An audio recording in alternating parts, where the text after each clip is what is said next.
In the shadowed recesses of ancient Greek religious practice, beyond the grandeur of Olympian temples and Homeric epics, existed a more secretive, mystical stream of spirituality known as the Orphic Mysteries.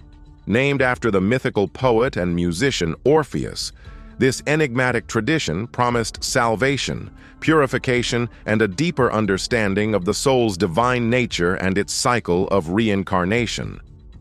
Though shrouded in mystery and often overlapping with other esoteric movements, the Orphic tradition occupied a significant, albeit subterranean place in the spiritual landscape of the classical world.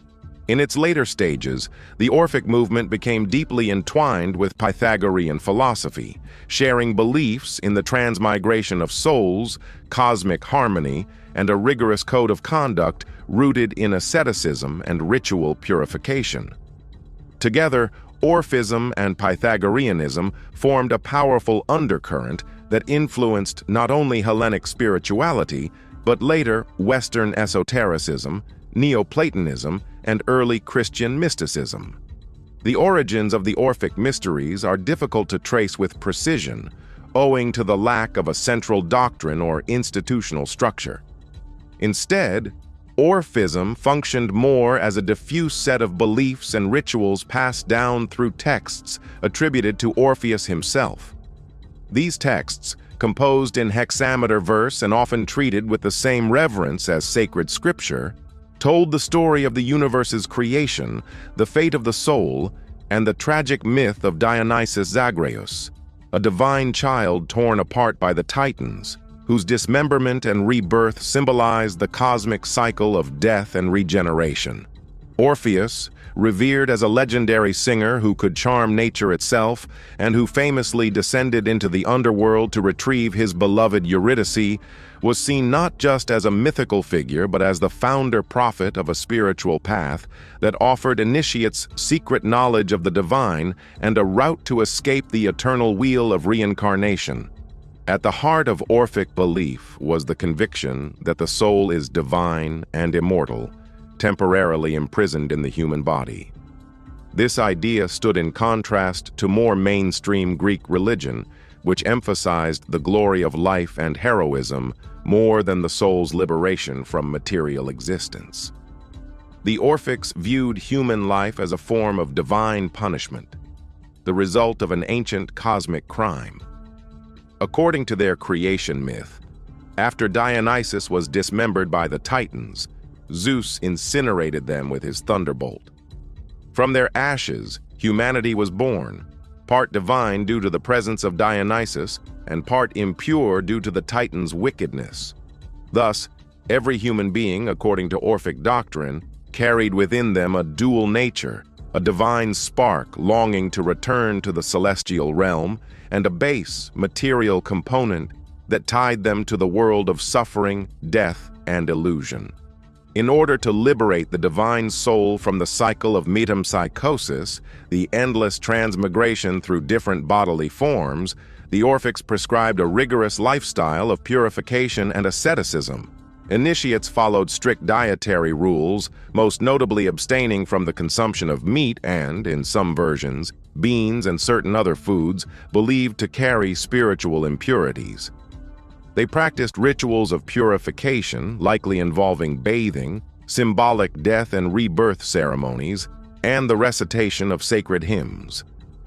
Many of these hymns survive today in the so-called Orphic hymns, which offer rich invocations to gods such as Hecate, Persephone, Dionysus, and Apollo, deities who mediated between the world of the living and the dead. One of the most distinctive features of Orphism was its promise of posthumous salvation. While most Greeks expected a shadowy existence in Hades after death, Orphic initiates believed that through knowledge, gnosis, purification, and spiritual discipline, the soul could ascend to the realm of the divine. Orphic gold tablets, discovered in graves throughout southern Italy, Crete, and mainland Greece, provide valuable insight into this belief. These tiny inscribed leaves served as esoteric maps for the soul in the afterlife, containing instructions such as I am a child of earth and starry heaven, but heaven alone is my home. They instructed the deceased on how to address the guardians of the underworld and how to avoid forgetting their true divine nature. Such texts illustrate a soteriological outlook, one where initiation and right knowledge ensured a better fate after death. The connections between Orphism and Pythagoreanism are manifold and profound. Although Pythagoras circa 570 to 495 BCE is most famous today for his mathematical theorem, in antiquity he was revered as a semi-divine figure and mystical teacher who had absorbed Orphic doctrine and translated it into a systematic spiritual philosophy.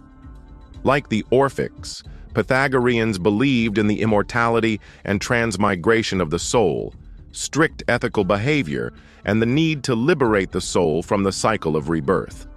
Pythagoras, too, imposed vegetarianism on his followers and promoted a life of silence, meditation, and study, aiming not merely at intellectual development, but at spiritual purification. Some ancient sources even suggest that Pythagoras was an initiate of the Orphic Mysteries, or that he adapted Orphic teachings for his own school in Croton. In many ways, the two traditions complemented each other.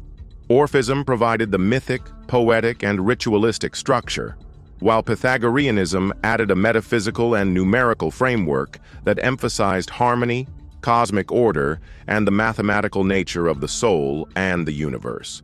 The result was a synthesis that deeply influenced Plato, whose dialogues reflect Orphic Pythagorean notions of the soul's divine origin, its fall into the material world, and the path of recollection, anamnesis, by which it could return to the divine realm.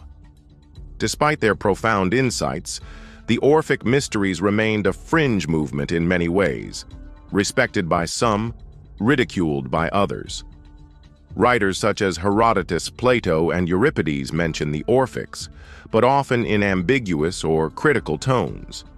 Mainstream Greek religion, centered around civic ritual and the worship of the Olympian gods, had little tolerance for movements that claimed exclusive knowledge of divine truths or challenged the authority of the polis. Nevertheless, Orphism persisted, often in underground or marginal communities, particularly in Magna Graecia, southern Italy, where its teachings mingled with local Italic cults and mystery religions. The mystery tradition of Orphism shares structural similarities with other secret cults of antiquity, such as the Eleusinian mysteries and the cult of Isis. All these groups offered initiates secret knowledge and symbolic rebirth through ritual, drama, secrecy, and purification. However, unlike Eleusis, which was sponsored by the Athenian state, Orphism remained a more personal and decentralized movement, passed from master to disciple, and recorded in esoteric poetry and private texts.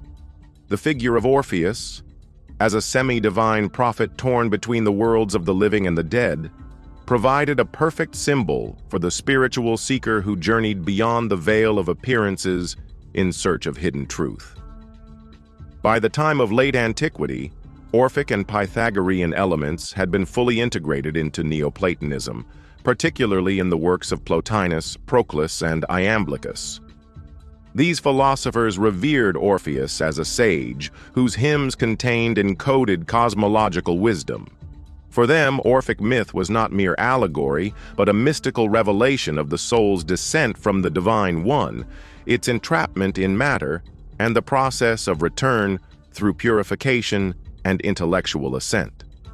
The Orphic hymns were used in Neoplatonic theurgy and ritual as invocations to intermediary deities and spiritual forces. Orphism thus provided a mythic scaffolding for Neoplatonic metaphysics, preserving the ancient Greek yearning for a deeper connection with the cosmos.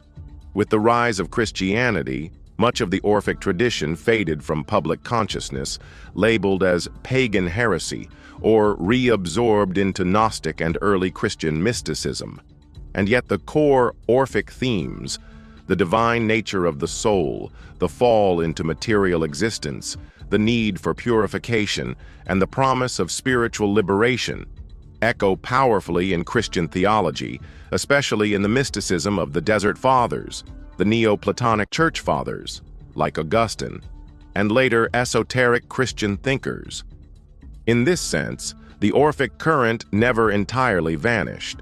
It simply changed forms, continuing to influence Western spirituality through the Renaissance, Theosophy, and modern New Age movements. Today, the legacy of the Orphic Mysteries survives in scholarly reconstruction.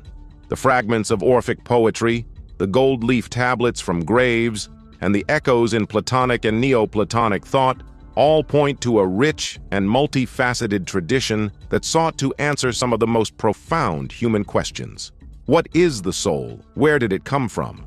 Why is it here? And how can it return to its divine origin?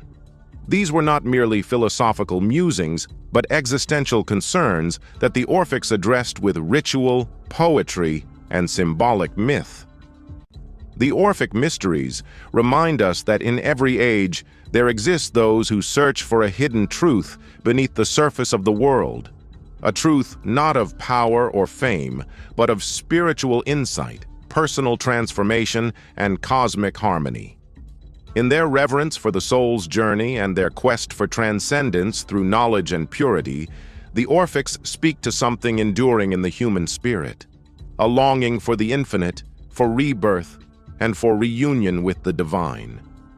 Though their voices are faint across the centuries, the echoes of their hymns still resound in the quiet places of the heart where the seeker listens for truth.